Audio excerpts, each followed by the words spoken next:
What's up guys? Once again the manufacturer completely forgot to mention one of the adjustment aspects in their own pamphlet. So today I'm going to show you all of the available adjustment options for the GAN 16 and how to use it. I will also tell you what settings the pros are using so that you can get the absolute best cube possible. Let's start with the basics, and you'll need this accessory box, and in it you'll find a tool or box that looks like this. Open it, and inside you can find this tool to remove the center caps, and you've also got this fire hydrant thing. This is the adjustment tool, and you will need this one as well. To use this tool, simply put it on top of the centerpiece and press down. You'll hear a click sound and it will remove the center cap for you. Remove all of your center caps. Okay, so we've got two settings here. The first one is the inner ring here with the numbers, and they go from 1 to 6. This is to adjust the center travel. Center travel meaning how far the pieces can travel apart from each other. On this setting, 1 is the tightest and 6 is the loosest. To adjust this, you will match these 3 protruding things on top of these holes and rotate clockwise. As you can see here, we are now on number 6. You can look at any of these 3 parts, it doesn't matter, they will all show the same. 6 being the loosest, so now that means the pieces can travel far away from each other. Note that you need to have the same settings on each side to get a nice feeling cube. To adjust elasticity, simply flip the tool around and put it on top of the centerpiece and press down. Now you can also rotate clockwise. And here we have 12 different steps. To see which setting you are on, look at one of the corners of the centerpiece and you will find a protruding piece. That one is pointing towards your current setting. While you have the tool on top, you can't see the current setting, so you'll have to count. 1, 2, 3, 4 and so on until you match the setting you want. The center travel, in this case the inner ring, will affect your corner cutting mainly, and also things like anti-popping. So the looser you have, the better corner cutting you get, but it can also be a bit harder to control the cube. The outer ring or elasticity affects how much force it takes to pull the pieces apart from each other. So if you want a loose or tight feeling in the cube.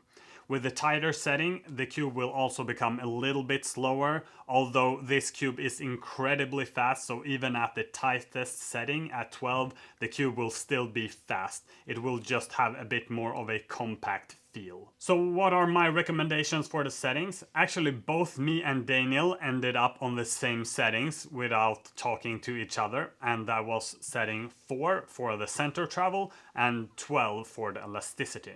The center travel when you receive the cube is on setting 3, and that one is actually quite good as well, so you can definitely try the cube as is. But if you go down to setting 2, you will find that the corner cutting is quite lacking, and if you go above 4, you'll notice that the cube is actually very loose. So I would really recommend either 3 or 4. And if you don't trust me, you can actually take a look at what the pros are using, and GAN actually released this data, and all of them except for one have either setting 3 or 4, and it's about 50-50, so I recommend you try either one of these and you'll probably be happy. When it comes to the elasticity, there is actually a bigger range of what the pros are using. I personally ended up at 12, and that's the same as, for example, Timon Kolasinski, which means even very, very fast cubers do sometimes like to have the tensions a bit tighter.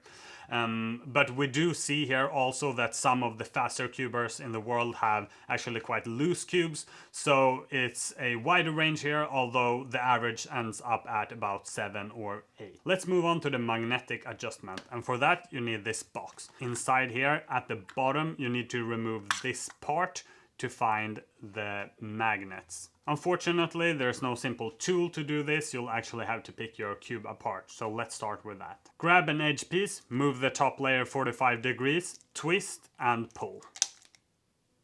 After that, you can easily get other pieces out. This is a corner piece, and we will adjust the magnet strength by switching out this magnet rod on the bottom of the corner piece.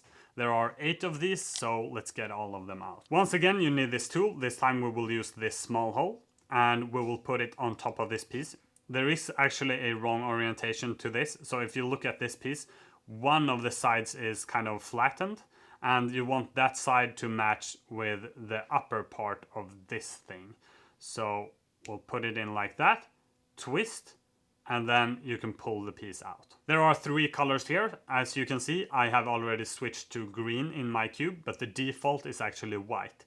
White is the medium strength magnets, green are the strong ones, and blue are the weak magnets. So if you want a stronger magnetic field, go for green, and if you want a weaker one than the standard, go for blue. Once you've decided what magnet strength you want, put the rod inside of the piece again like this, and use the tool. Let's find the correct side here.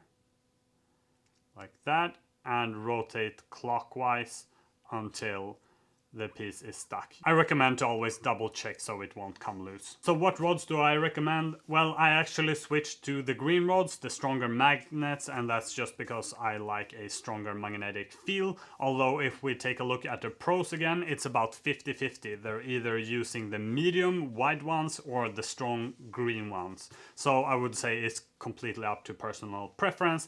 I haven't seen anyone yet though use the blue weaker magnets, but if you know that you like weak magnets, why not? Let's move on to the last setting, which is the one that GAN actually never mentions in their own pamphlet.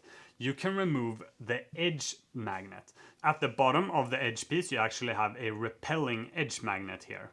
And once again, we'll just use this tool, the same concept here really. You rotate and then you can pull the piece out like this. This time there is nothing to switch to, you simply remove them if you do not want repelling edge magnets. Why would you want to do this? Well, you actually get quite a different magnetic feel in the cube. It affects the outer alignment a bit, and also the cube actually gets lighter since you're removing some of the weight from the cube. I do actually think this has quite an effect, so if you have the GAN 16, I recommend you try this. And again, if we look at the pros, it's about 50-50.